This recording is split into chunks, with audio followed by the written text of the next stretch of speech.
সেই কখন থেকে হাঁটতেছি, কোথাও কোনো খাবার খুঁজে পাচ্ছি না। এমন হতে থাকলে এই বনে তো আর থাকা যাবে না। অন্য কোনো বনে চলে যাওয়া লাগবে। তাহলে যাই সামনের দিকে, কোনো খাবার খুঁজে পাই কিনা দেখি।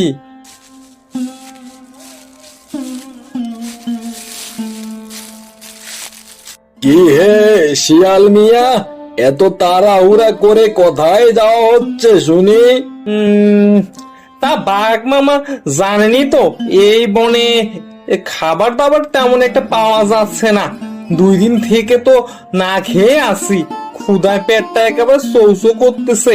তাই এদিক ওদিক হয়ে শুধু খাবার খুঁজতেছি। কি আর করার শিয়াল ভাইয়া, আমার ঘরে মোটে 2 দিনের খাবার আছে। 2 দিন পর যে কি খাবো চিন্তায় তো আর বাঁচি না।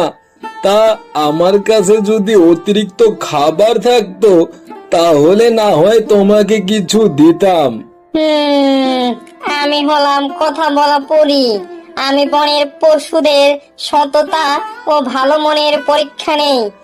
এই একটা শিয়াল আসতেছে না, যাই ওর পরীক্ষাটা নিয়ে ফেলি।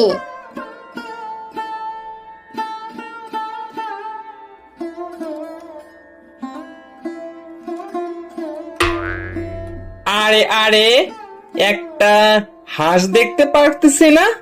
ওকে ধরলে তো 2 দিনের জন্য খাবার নিয়ে কোনো চিন্তাই করতে হবে না। তা যাই, ওটাকে ধরি গিয়ে।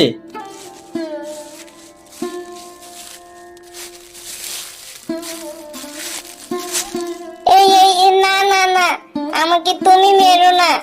আমাকে মেরে ফেললে আমার ছোট্ট ছোট্ট 2টা বাচ্চা না খেয়ে মারা যাবে। তুমি আমাকে ছেড়ে দাও শিয়াল ভাইয়া। সে তো অনেক কষ্টের কথা শোনালে হে। আমিও তো 2 দিন ধরে কিছুই খাইনি, আবার এইদিকে তোমাকে খেলে আবার তোমার বাচ্চা দুটোও তো মারা যাবে। এ তো ভারী চিন্তার বিষয়। আচ্ছা, তুমি তাহলে বাসা যাও, আমি তোমাকে খাবো না। তুমি তাহলে বাসা যাও তাড়াতাড়ি করে। তুমি খুব ভালো শিয়াল, তোমাকে আমি একটা টাকার গাছ দিতে চাই, যা পেলে তোমার আর খাবারের কষ্ট হবে না।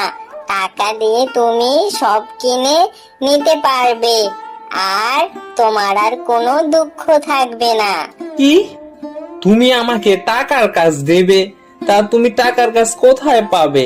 তাছাড়া টাকার কি আবার গাছ হয়? কোথাও তো কোনোদিন শুনিনি যে টাকার গাছ হয়। বিশ্বাস হচ্ছে না তোমার? তা দেখোই না তোমাকে কিভাবে টাকার গাছ এনে দিই আমি।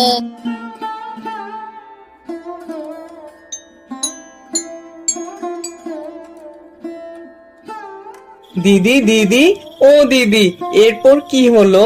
এরপর শিয়ালটার কি হলো? বলো না দিদি।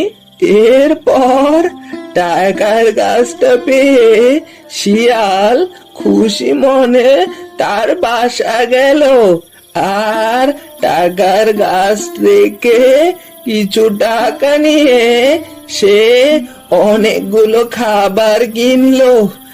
আর এর ফলে সেই বনে সব পশু পাখিরা শান্তিতে পেট ভরে খাবার খেয়ে সুখেই বাস করতে লাগলো।